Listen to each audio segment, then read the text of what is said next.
Picture a child sitting in a completely silent room. A sudden sequence of approaching footsteps echoes outside the door. This physical tension, the shallow breathing and the darting eyes, has little to do with the actual decibel level or type of sound. The terror stems from the specific event that experience has taught them will follow the noise.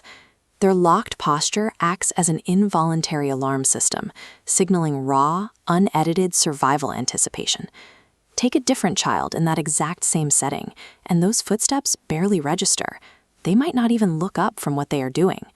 The biological difference between a relaxed nervous system and a terrified one is dictated by their differing personal histories.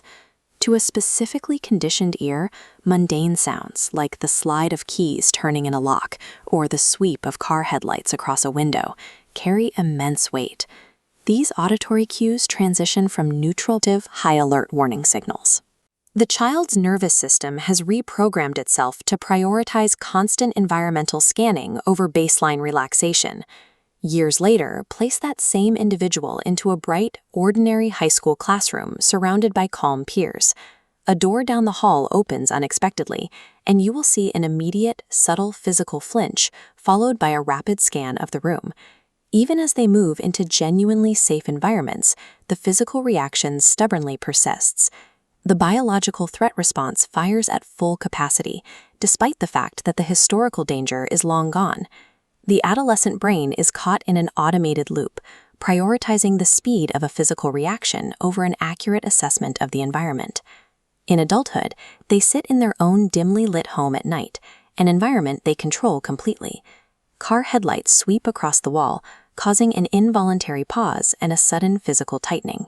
A partner enters the home normally, triggering a snap reaction that the adult must then consciously try to suppress.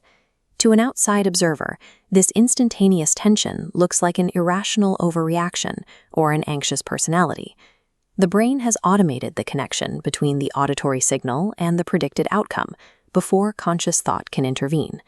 This chronic state of tension is a persistent physical memory operating entirely below the surface of adult awareness. Sitting in that quiet room, the adult begins to mentally deconstruct these lifelong automated reflexes. We map this process through the 4A framework. First, adaptation, learning to read a volatile environment. This causes automation, reacting instantly and thoughtlessly. Breaking the loop requires awareness, noticing your disproportionate reactions. Finally, attachment, connecting the present-day reaction back to the original specific event.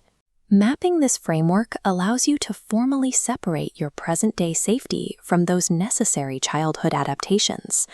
Back in the living room, the same sound of approaching footsteps echoes through the hallway.